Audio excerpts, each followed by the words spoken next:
Monsieur le Président, nous soutenons l'objectif d'améliorer la qualité de vie de nos concitoyens en les incitant à se déplacer en vélo ou en marche à pied grâce à ce plan d'action pour les mobilités actives 2016-2020. L'étude présentée, comme cela a été déjà rappelé, démontre la marge de progression. 30% des déplacements inférieurs à 1 km se font en voiture ou en transport collectif et 25% des déplacements sur la ligne A et C, 3, concernent des voyages de seulement une station. Certes, notre métropole est composée d'un réseau de transport en commun développé, mais les TCL et la mobilité active ne sont pas antinomiques, loin s'en faut. Dès juillet 2013, j'avais proposé au nom des élus UDI de créer un plan de déplacement piéton intégré au plan de déplacement urbain. En janvier 2014, le Grand Lyon avait adopté le lancement d'études vers une stratégie piétonne de la communauté urbaine de Lyon. Ce plan d'action pour les mobilités actives est donc une suite de nos propositions et de ces études, et je m'en réjouis. Ce plan piéton doit être un outil incitatif vis-à-vis des métropolitains, mais aussi structurant, permettant de créer un réseau piétonnier décentralisé et articulé avec les transports en commun. Ce PDP améliorera la mobilité et la qualité de vie des Lyonnais. Ces objectifs sont multiples, je ne citerai que quelques points. Cela a déjà été dit, lutter contre la pollution, notamment sur les courtes distances, le premier kilomètre parcouru étant le plus polluant, relier les zones piétonnes aux autres modes de déplacement, favoriser une activité physique en sachant que l'OMS recommande une demi-heure d'activité physique modérée par jour, mieux partager l'espace public, améliorer également l'accessibilité de nos rues et de nos avenues, Gilles Vesco l'a rappelé tout à l'heure, et enfin favoriser l'équilibre des différents modes de déplacement en incitant au choix au choix modal le plus adapté. Une semaine après la signature officielle de la COP21, nous soutenons donc avec enthousiasme l'adoption de ce plan des mobilités actives. Prenons l'exemple de Strasbourg et de son double statut de capitale du vélo et du plan piéton, qui a reçu le prix Mobilité durable fin 2014. Une étude de 2015 annonce qu'à Strasbourg, 50% des personnes interrogées marchent entre 10 et 30 minutes par jour et 33% estiment marcher plus de 30 minutes chaque jour. Quant à Avignon, il révolutionne les modes doux en donnant la priorité aux piétons et aux cyclistes dans la ville.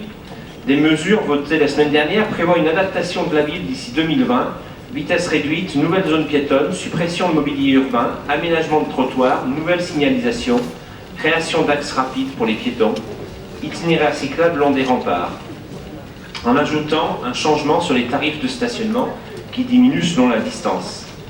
Certes, il s'agit d'habitudes sociologiques locales et d'une géographie favorable, mais notre territoire dispose d'une architecture remarquable et un aménagement agréable, large et adapté à tous, un plan piéton, pourrait changer nos habitudes. La marge de progression est importante. En effet, pour ne parler que des déplacements en vélo, la dernière enquête ménage montre une progression significative, avec un doublement de son usage pour atteindre 3% des déplacements. Mais cette enquête montre aussi un plafonnement de la part modale du vélo depuis quelques années. À titre de comparaison, à Amsterdam, les vélos représentent 33% des déplacements. Le plan mode actif que nous allons adopter est sans objectif chiffré de part modale, et je le regrette. Ces objectifs chiffrés sont renvoyés au futur PDU qui est porté par le Citral. C'est là une illustration de la bizarrerie de notre organisation que je dénonçais dans la commission générale précédente. Gilles Vesco a évoqué le renouvellement du contrat pour les vélos. Je voudrais attirer aussi l'attention de notre Assemblée sur les aspects sociaux de ce contrat vélo. Il y a une caution de 150 € pour pouvoir être abonné vélo. Et c'est vrai que pour des publics défavorisés ou pour certains étudiants, c'est une barrière à la généralisation de vélo.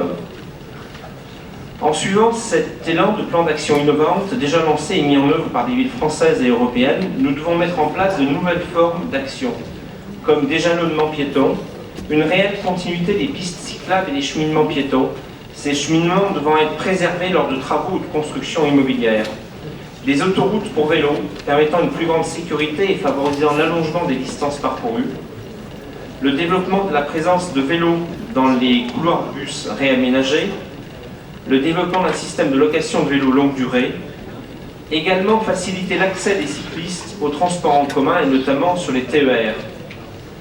Et enfin, et c'est un point capital, le développement et la sécurisation des parkings à vélo.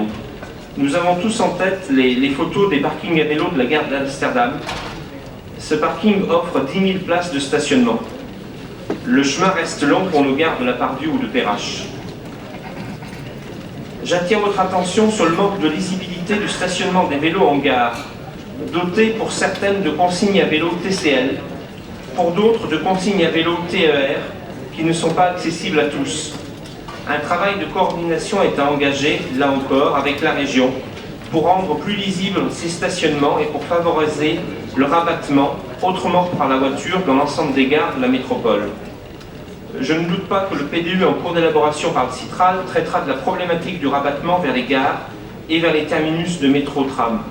C'est une condition essentielle de l'accès à la métropole pour ceux qui viennent chaque jour travailler dans la métropole en se rabattant sur les réseaux. De même, il convient de penser et de favoriser dès maintenant la promotion des modes actifs nouveaux compacts, trottinettes électriques, vélos pliables, Segway compacts, mode portable, pliable, ne nécessitant pas d'infrastructure dédiée en station. Demain, notre mobilité en ville s'appuiera aussi sur ces nouveaux modes. Pour les élus UDI, les déplacements et les questions de mobilité doivent être vus de manière globale et multimodale. Selon les besoins, selon le contexte, nous sommes tous, tour à tour, utilisateurs de vélos, de marche à pied, de transport en commun, mais aussi parfois de voitures. Je vous remercie.